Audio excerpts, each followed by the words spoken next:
terbagi menjadi tiga: hati yang sehat atau hati yang selamat, qalbun salim, dan yang kedua adalah qalbun marid, hati yang sakit, dan yang ketiga adalah qalbun mayyit, hati yang mati. Hati yang sehat adalah hati yang mengenal Allah, mengetahui hak-hak Allah, dan ia menunaikan hak-hak Allah Subhanahu wa taala. Ialah hati seorang mukmin. Seorang mukmin yang bertakwa kepada Allah Subhanahu wa taala, yang sempurna imannya.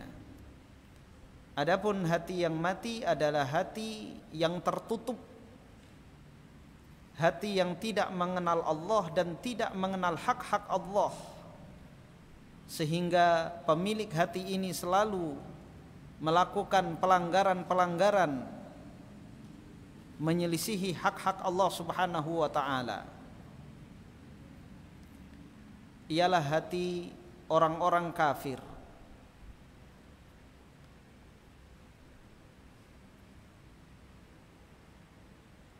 Arti kufur, kafir, kafara yakfuru kufron, adalah menutup. Jadi bahasa kufur itu dari bahasa Arab. Artinya apa? Menutup. Dan memang bahasa Arab ini adalah bahasa yang paling banyak mempengaruhi bahasa di dunia. Di Universitas Oxford, Inggris, mereka membuat kamus Arabic in English, Al-Arabiyyatu fil Ingliziyah, bahasa kosakata Arab yang diserap oleh bahasa Inggris. Di antaranya adalah kufur. Terlebih ke dalam bahasa Melayu, bahasa Indonesia lebih banyak lagi. Jadi kalau ada orang sentimen dengan Arab, jangan ke Arab-Araban. Dia sendiri ngomong setiap hari sudah banyak kosakata Arab yang dia gunakan. Dan kalau kita gunakan kosakata Arab yang diserap ke dalam bahasa Indonesia, maka kita nggak akan bisa ngomong. Karena sebagian besar dari bahasa-bahasa tersebut belum diwakili oleh bahasa Indonesia. Karena memang diserap dan tidak ada kata penggantinya. Seperti adil, dari bahasa Arab, adil. Kalau dihilangkan mau diganti pakai apa? Mau diganti pakai seimbang. Hakim, musyawarah, majelis, mufakat, dan seterusnya tidak terhitung. Kita kembali kepada kufur yang artinya menutup. Allah Subhanahu wa taala berfirman di dalam surah Al-Hadid, kamatsali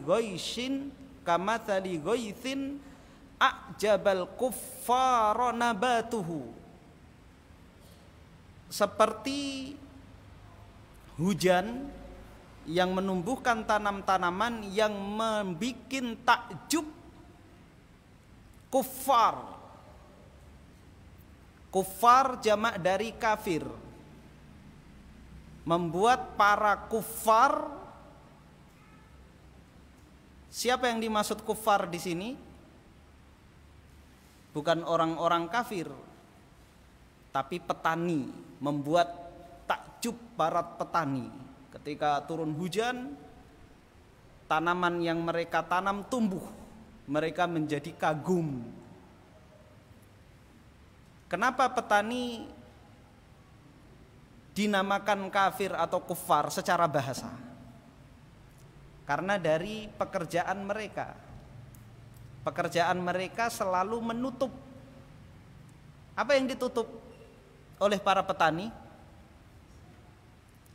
biji atau benih yang mereka tanam. Mereka gali lubang, biji-bijian mereka gali tanam, mereka masukkan, ditutup lagi, di cover, ditutup. Jadi dari perbuatan yang mereka lakukan, maka para petani dinamakan kuffar. Tapi jangan sekali-kali memanggil petani dengan sebutan kafir. Ya ayyuhal kuffar. Adapun orang-orang kafir dinamakan kafir karena menutup hatinya dari hidayah Allah Subhanahu wa taala. Maka hati mereka hati yang mati,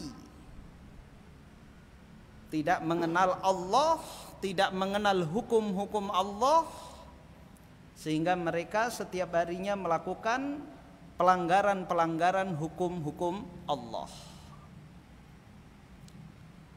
Adapun hati yang sakit adalah hati seorang muslim, dia mengenal Allah, mengetahui hak-hak Allah, namun terkalahkan oleh hawa nafsunya. Mengetahui dosa dan maksiat tidak boleh, tapi dia terkalahkan oleh hawa nafsunya. Tahu itu yang haram tapi dikerjakan karena apa? Terkalahkan oleh hawa nafsunya. Dan itulah mungkin hati kebanyakan kita. Dan penyebab sakitnya hati, sebagaimana telah kita bahas, adalah seluruh dosa dan maksiat. Itu merupakan penyebab sakitnya hati kita. Hati kita menjadi sakit. Maka pelaku dosa dan maksiat akan berdampak pada amal ibadahnya. Akan berat mengerjakan ketaatan kepada Allah Subhanahu wa taala. Adapun ibadah, seluruh macam ibadah adalah merupakan penyebab sehatnya hati. Maka ketika kita merasa hati kita sedang sakit, maka hendaknya kita lebih banyak mendekatkan diri kepada Allah Subhanahu wa taala. Hati kita seperti jasad kita. Ada jasad yang hidup, ada jasad yang sakit, ada jasad yang mati. Semakin sehat jasad, maka dia akan semakin sensitif, dia akan semakin peka, merasa penyakit sekecil apapun yang menimpanya. Dan semakin sakit, semakin berat sakit yang diderita oleh badan atau jasad, maka dia semakin tidak akan merasakan sakit yang kecil-kecil. Kita lihat yang menimpa orang-orang di Afrika, busung lapar, kolera, lepra menyerang mereka. Maka lihat ketika ada lalat hinggap di wajahnya, di mulutnya, tidak diusirnya. Kenapa mereka membiarkan lalat itu hinggap di wajah, di mata, di hidung, di bibir? Karena ada penyakit yang lebih besar yang mereka rasakan, sehingga dihinggapi lalat mereka tidak terasa. Adapun orang yang sehat, maka sekecil apapun gangguan dia akan terasa terganggu. Ada jerawat di wajahnya, dia merasa terganggu. Ada panu, terganggu. Tapi kalau jerawat, panu menimpa orang yang sedang kolera, lepra, busung lapar, pasti nggak akan dihiraukan. Apalagi jasad yang mati, maka tertimpa apapun sudah tidak dirasakan. Begitu juga hati kita Ketika hati kita sehat, maka dosa sekecil apapun akan merasa menyiksa diri kita. Ketika jiwa kita bersih, jiwa kita sehat, maka ada kotoran sedikit saja akan tersiksa. Maka orang-orang saleh mereka akan menangisi dosa-dosa kecil mereka.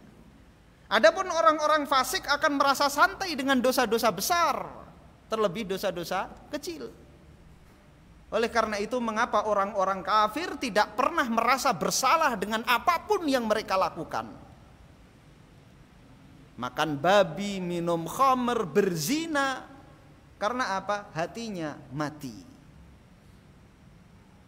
Oleh karena itu penting bagi kita untuk mengetahui penyebab-penyebab penyakit hati dan juga penyebab-penyebab sehatnya hati. Karena penyakit-penyakit hati kalau dibiarkan, dia akan semakin membesar, akan semakin parah, dan bisa jadi akan menyeret pelakunya, akan menjadikan hatinya mati. Seperti penyakit jasad kalau dibiarkan, maka lama-lama akan bertambah dan akan mematikan jasad. Begitu juga penyakit hati kalau dibiarkan. Di antara penyebab-penyebab penyakit hati kita telah sebutkan dahulu. Yang pertama adalah kathratul kalam, banyak berbicara. Yang kedua kathratut ta'am, banyak makan, kebanyakan makan. Yang ketiga fudulun nazar,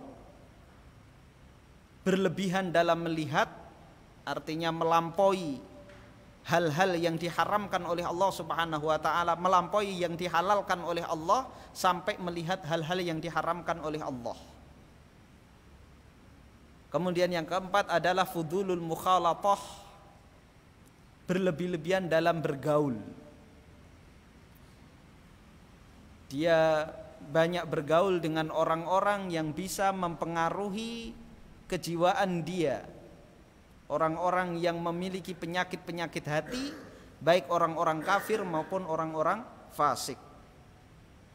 Kali ini kita lanjutkan dengan asbabu hayatil qalbi wa agdhiyatuhun nafi'atu. Sebab-sebab hidupnya hati dan nutrisi yang bermanfaat bagi hati.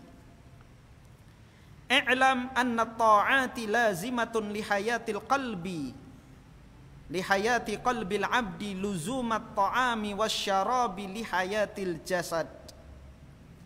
Ketahuilah bahwasanya ketaatan-ketaatan itu mengharuskan hidupnya hati seorang hamba sebagaimana keharusan makanan dan minuman bagi jasad. Wa jami'al ma'asi bimathabatil at'imatil masmumatil lati tufsidul qalba wala bud. Dan seluruh kemaksiatan itu ibarat makanan yang beracun yang akan merusak hati dan pasti. Wal abdu muhtajun ila ibadati rabbih azza wa jal, faqirun ilaihi faqran dhatiyan. Dan seorang hamba sangat butuh beribadah kepada Rabbnya azza wa jal, bahkan dia sangat butuh melebihi kebutuhan makan dan minum. Karena ibadah kita kepada Allah Subhanahu wa taala itu untuk kesehatan jiwa kita, kesehatan hati kita. Dan kita ketahui kesehatan hati itu akan membawa kebahagiaan di dunia maupun di akhirat. Allah Subhanahu wa taala berfirman, "Yauma la yanfa'u malun wala banun illa man atallaha biqalbin salim." Di hari kiamat tidak bermanfaat harta dan anak-anak melainkan orang yang menghadap Allah dengan hati yang selamat, hati yang sehat. Adapun makan dan minum adalah untuk kebutuhan kita hidup di dunia. Adapun kesehatan hati untuk kebutuhan kita di dunia dan akhirat. Karena kebahagiaan yang hakiki di dunia itu hanya bisa diraih oleh orang-orang yang hatinya sehat, bukan yang badannya sehat. Dan ini kita saksikan bagaimana mayoritas para sahabat mereka hidup di bawah garis kemiskinan, terutama di awal-awal Islam. Namun kita tidak pernah jumpai ada sahabat yang stres, ada sahabat yang depresi, apalagi gila, apalagi mati bunuh diri. Tapi kita perhatikan di zaman sekarang banyak orang yang sehat, segar, bugar, makan bisa 3 kali, 5 kali sehari,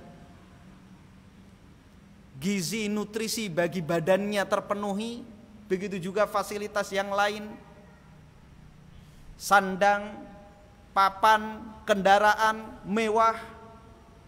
Tapi tidak jarang kita jumpai di antara mereka banyak yang stres, rumah sakit gila penuh, dan tidak jarang yang mati bunuh diri. Yang mati bunuh diri bukan orang lapar, orang kenyang, namun mati bunuh diri. Yang terkadang masalahnya sepele, hanya diputusin pacar, minum baygon. Karena apa? Hatinya tidak mendapatkan nutrisi. Dan kita hidup di dunia ini terdiri dari jasad dan roh. Kebanyakan kita memperhatikan jasad kita, dan banyak dari kita yang lalai nutrisi untuk roh kita. Kita akan cepat melakukan tindakan jika jasad kita mengalami gangguan. Sakit sedikit saja kita langsung berusaha untuk mengobatinya. Tapi kalau roh kita yang terganggu, hati kita yang sakit, kita biarkan sampai menumpuk.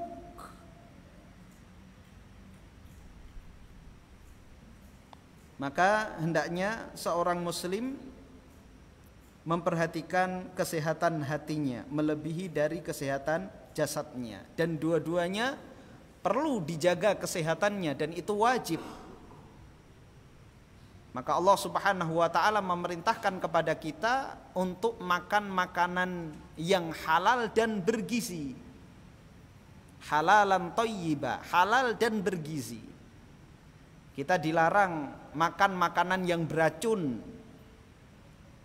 Haram mengkonsumsi makanan yang bisa menyebabkan impoten, kanker, kemandulan. Kalau ada makanan yang bisa menyebabkan mandul, kanker, impoten, makanan apapun itu haram. Baik itu nasi goreng, es teh, es teler, apalagi cuman asap.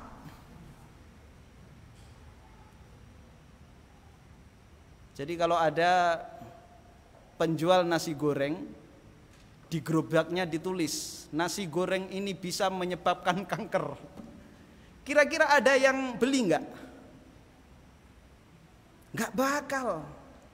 Tapi ini asap, iklannya gede, di bawahnya tertulis bisa menyebabkan kanker, bisa menyebabkan impoten, dikasih gambar paru-paru gosong, tenggorokan bolong. Padahal asap nggak bikin kenyang. Ada yang jual es krim, kalau ditulis kayak gitu, kira-kira laku nggak? Padahal es krim menghilangkan haus, nasi goreng bikin kenyang. Tapi anehnya cuman asap, orang buta, nggak bisa baca. Kan aneh. Jadi sangat aneh kalau ada yang mengatakan makruh. Coba kalau nasi goreng ditulis seperti itu, ada yang bilang makruh makan nasi goreng ini. Nasi goreng ini bisa menyebabkan kanker. Pasti seluruh ulama akan mengharamkan.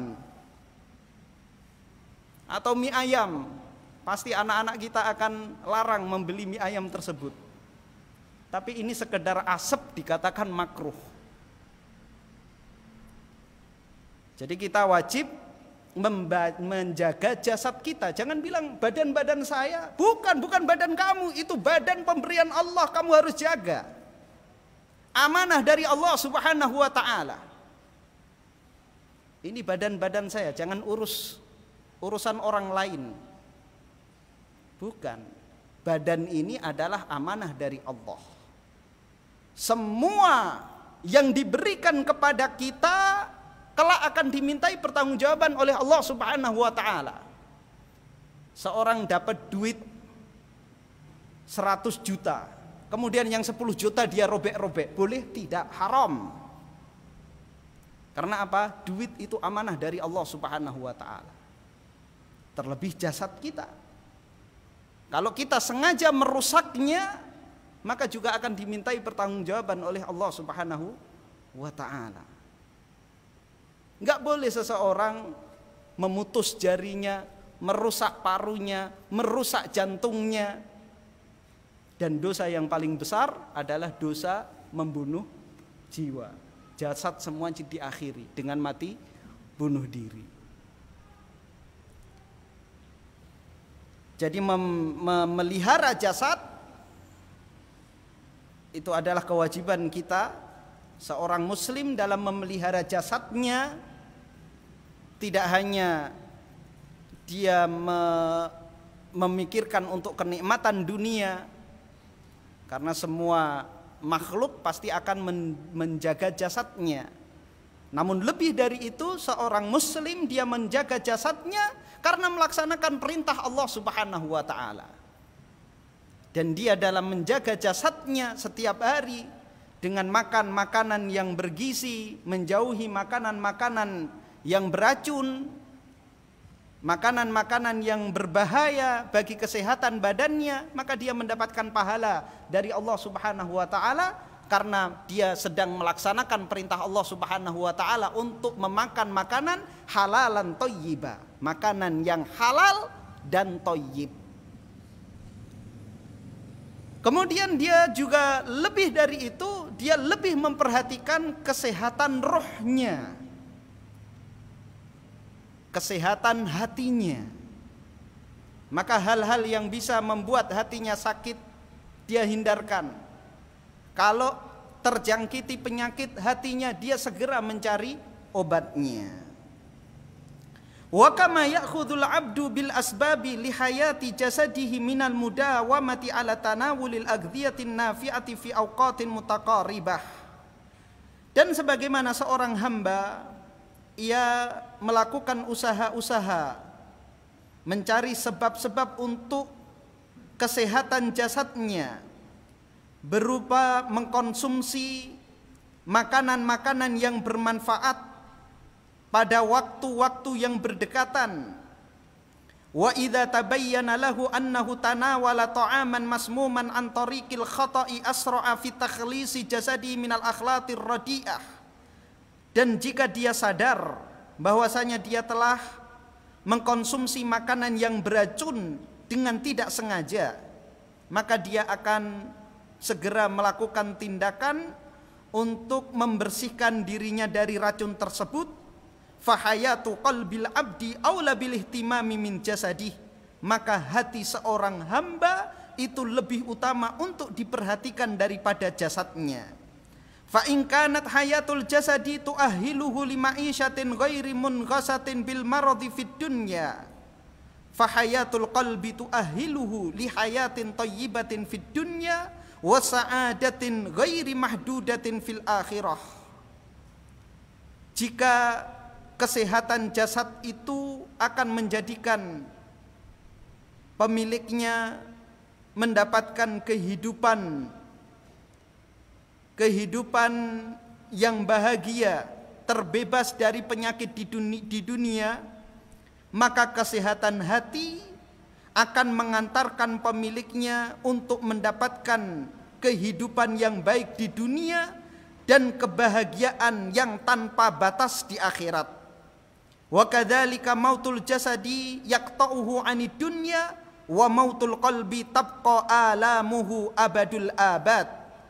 Sebagaimana kematian jasad itu memutuskan seseorang dari kenikmatan dunia, maka kematian hati deritanya akan abadi selama-lamanya di dunia dan di akhirat. Kalau seorang jasadnya sakit, maka dia akan menderita di dunia saja.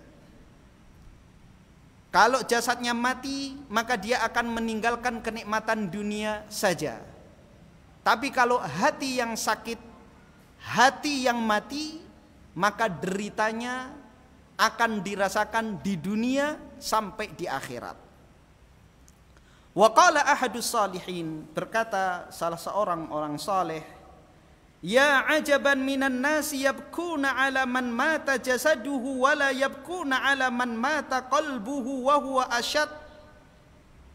Duhai menakjubkan, manusia menangisi orang yang mati jasadnya dan mereka tidak menangisi orang yang mati hatinya, padahal itu lebih parah.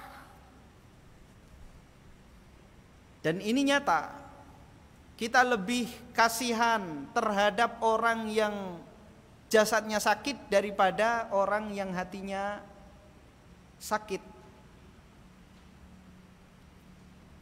Dan itu juga berlaku pada orang-orang yang kita sayangi. Orang tua ketika melihat anaknya sakit, dia akan segera mencarikan obatnya. Sakit sedikit saja, demam, flu dan lain sebagainya, dia akan merasa bersedih, tidur tidak nyenyak. Tapi kalau lihat hati anaknya yang sakit, santai saja. Bahkan hati anaknya mati juga tetap tenang-tenang saja. Dia pikir selama tidak merugikan dia, selama tidak merugikan masa depan dunia dia, sudah cukup. Kebanyakan orang tua seperti itu. Kapan risau? Risau kalau bisa merugikan masa depan dunia dia. Kalau pulang dari sekolah, seringnya yang ditanya sudah makan belum. Jarang orang tua yang menanyakan sudah sholat belum. Kalau bergadang malam, nak, tidur, besok kamu harus sekolah. Jarang yang mengatakan, nak, tidur, besok kamu harus sholat subuh. Jadi lebih mengkhawatirkan masa depan dunia anak daripada masa depan akhiratnya. Sehingga anak tumbuh berkembang itu juga yang dipikirkan. Dan kebanyakan orang tua, apapun yang dilakukan oleh anak selama tidak mengganggu masa depan dunianya, dia tidak pernah ambil pusing. Yang penting nilainya bagus, yang penting IP-nya bagus, sudah selesai. Sholat bolong-bolong nggak masalah. Tapi kalau masuk kampus bolong-bolong, masuk sekolah bolong-bolong, dia risau. Dapat laporan dari guru, dia akan terus bersedih. Dia akan segera menasehati anaknya. Bahkan dia menangis, mau jadi apa engkau nak? Tapi kalau anaknya sholatnya bolong-bolong, gak pernah tanya, bagaimana masa depan akhirat engkau nak? Ini kebanyakan orang tua, sehingga anak-anak tumbuh berkembang tidak pernah memperhatikan kesehatan hatinya, hanya sekedar memperhatikan kesehatan fisiknya, jasadnya, sehingga dalam kehidupan apapun yang dia lakukan untuk kesehatan jasadnya, bukan hatinya.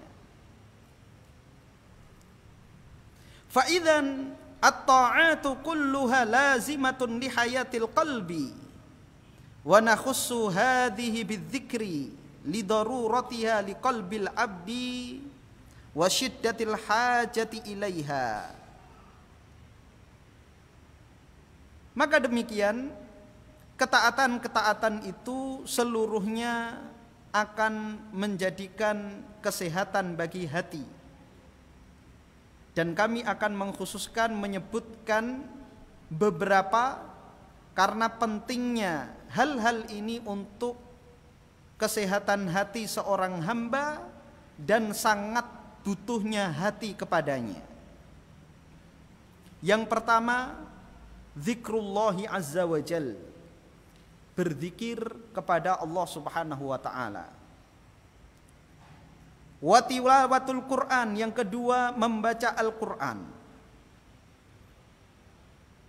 Yang ketiga wal istighfar, istighfar, meminta ampun kepada Allah.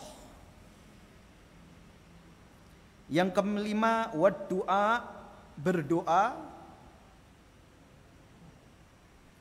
Yang keenam wassalatu ala nabi sallallahu alaihi wasallam, bersolawat, membaca salawat untuk Nabi sallallahu alaihi wasallam. Dan yang terakhir qiyamul lail, melakukan qiyamul lail, salat di malam hari.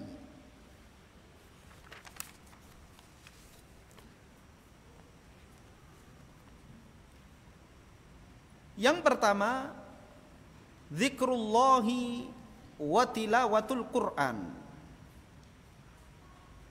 berzikir kepada Allah dan membaca Al-Quran.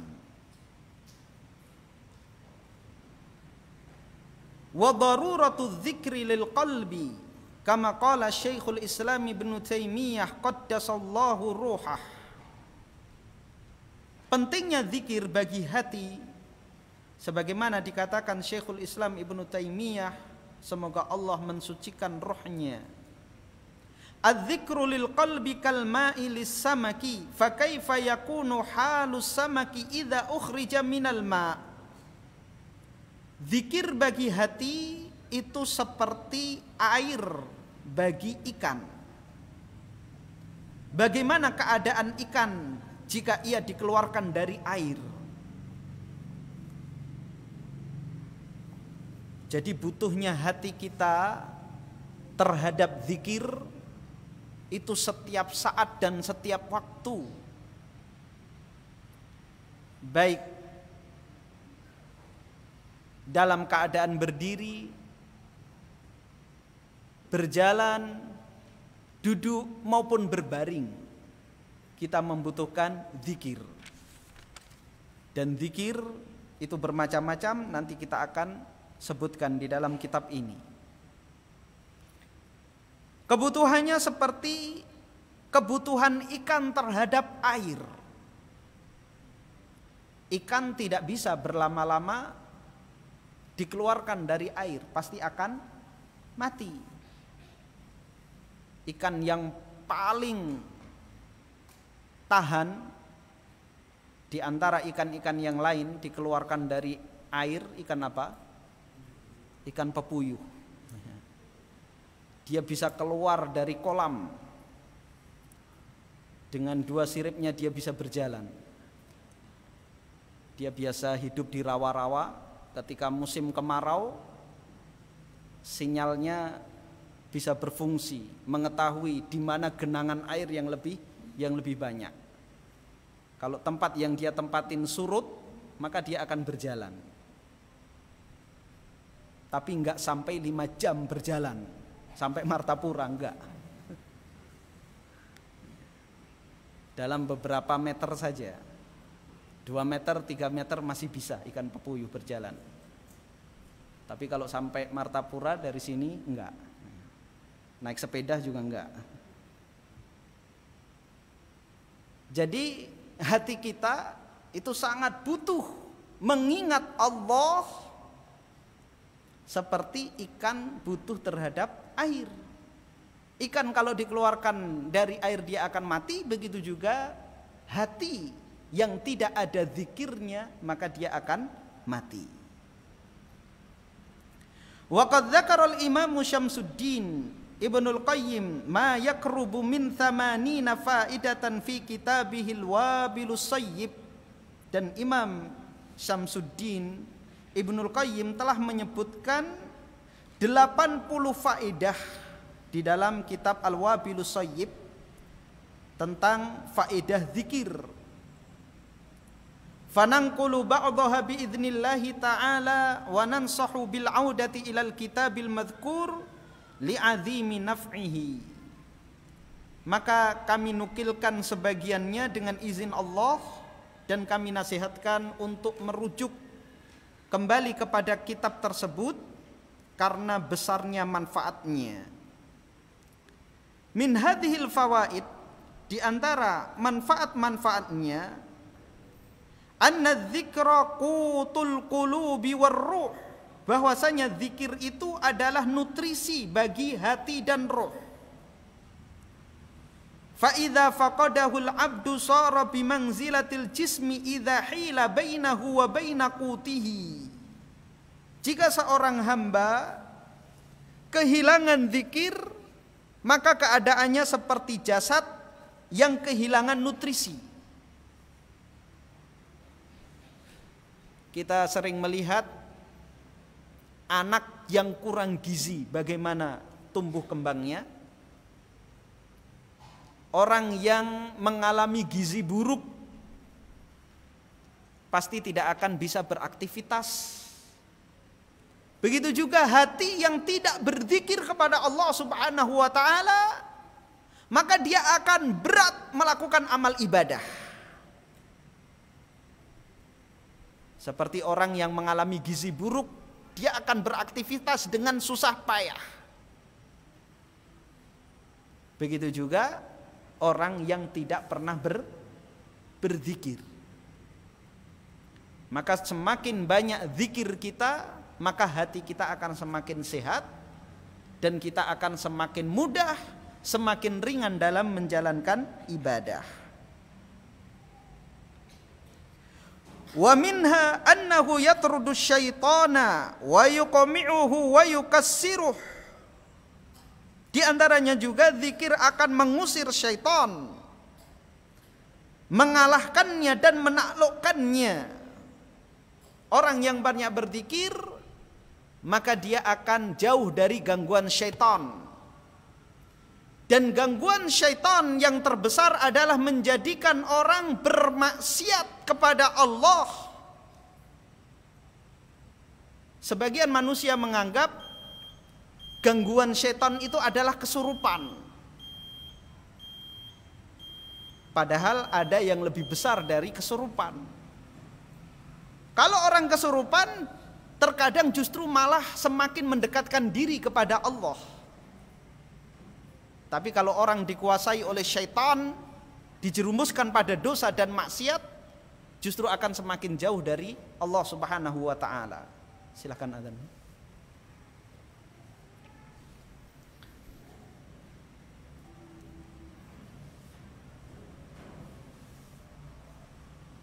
Ustaz Abdul Fattah.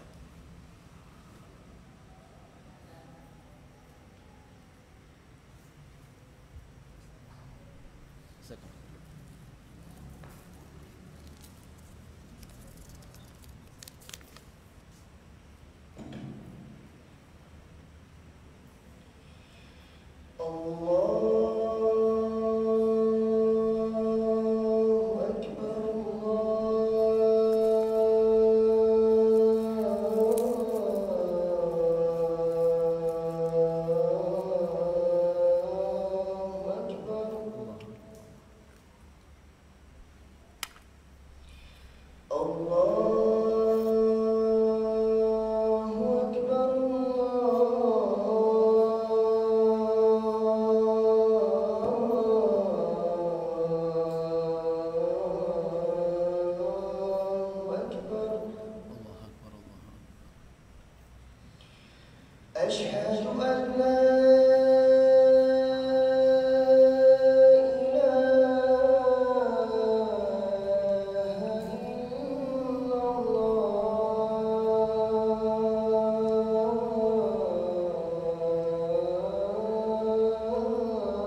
Kita lanjutkan. Jadi gangguan setan yang terbesar adalah menjadikan manusia durhaka kepada Allah Subhanahu wa taala, bermaksiat kepada Allah Subhanahu wa taala. Dan di antara faidah zikir wa yurdir rahmana azza wa jal, akan membuat Allah Ar-Rahman yang maha pengasih lagi maha penyayang ridho, wa yuzilul hamma wal ghamma 'anil qalb, dan akan menghilangkan kesedihan, kegundahan dari dalam hati, wa yajlubu lahul faraha was surura wal bast, akan menjadikan pelakunya bahagia, bergembira dan lapang dada. Wa yunawwirul qalba wal wajh, akan membuat hati dan wajah bercahaya. Wa yaksud dzakiral mahabata wal halawata wan nadrah, dan seorang yang berzikir akan diliputi kewibawaan dan ia akan bahagia serta berseri-seri. Wa yurithuhu mahabbatallahi azza wa jalla wa taqwah, dan akan mewariskan kecintaan Allah azza wa jalla serta ketakwaan kepadanya, wal inabah ilaih, dan kembali kepadanya. Wa kadzalika yurithul abda dzikrallahi azza wa jalla kama qala ta'ala fadhkuruni adzkurkum. Zikir juga akan menjadikan seseorang disebut oleh Allah Subhanahu wa taala. Allah Subhanahu wa taala berfirman di dalam surah Al-Baqarah ayat 152, fadhkuruni adzkurkum. Ingatlah aku, sebutlah aku, niscaya aku akan menyebutmu. Ketika kita banyak menyebut Allah Subhanahu wa taala, maka Allah akan banyak menyebut kita. Jelas ini adalah suatu kebanggaan yang luar biasa dan yang patut dibanggakan. Yang pantas dibanggakan adalah ketika kita disebut oleh Zat yang maha mulia, yaitu Allah Subhanahu wa taala. Ketika seseorang disebut oleh manusia di dunia saja, dia akan merasa bahagia, bangga luar biasa. Ketika disebut oleh pejabat, gubernur, menteri, presiden atau rektor, semisal ada kunjungan pejabat ke daerah kita, dalam sambutannya Bapak Menteri mengatakan, bapak-bapak, ibu-ibu, saudara-saudara sekalian, di desa ini ada seorang pemuda yang luar biasa, yang berjasa untuk masyarakat di sini. Kemudian disebut nama kita, silahkan fulan untuk maju ke panggung, dikasih sepeda,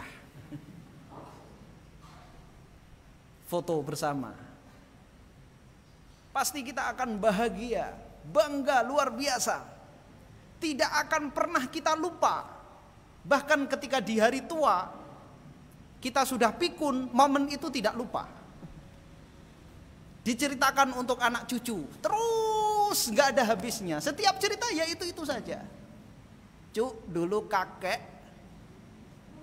pernah naik ke atas panggung dikasih sepeda. Jadi cerita turun temurun. Semuanya pikun, lupa. Bahkan pada pasangan lupa, tapi dengan cerita itu dia nggak lupa. Itu baru disebut makhluk. Apalagi yang menyebut adalah Allah Subhanahu wa ta'ala. Jelas tidak bisa dibandingkan dengan penyebutan makhluk yang juga lemah seperti kita. Walau lam yakun fi dzikri illa hadhihi wahdaha lakafa biha fadlan wa syarafa wa yurithul qalb minal ghaflati wa yahuttul khataya. Jika zikir itu tidak memiliki keutamaan-keutamaan selain ini saja, maka cukuplah itu sebagai keutamaan dan kemuliaan. Jika zikir itu hanya manfaatnya di dalam ayat ini saja, fadhkuruni adzkurkum, maka sudah cukup, nggak perlu manfaat-manfaat yang lain. Karena kenikmatan apalagi yang lebih besar daripada nama kita disebut oleh Allah Subhanahu wa ta'ala. Apalagi zikir memiliki banyak sekali. Ibnu Qayyim menyebutkan sekitar 80 manfaat dari berzikir. Maka merugi sekali orang yang zuhud terhadap zikir, merasa tidak perlu terhadap zikir. Wa yurithul qalba minal ghaflati wa yahuttul khataya. Dan zikir itu akan menjadikan hati jauh dari lalai dan akan menggugurkan dosa dan kesalahan. Wallahu taala alam bisawab. Di sini ada satu pertanyaan. Assalamualaikum warahmatullahi wabarakatuh.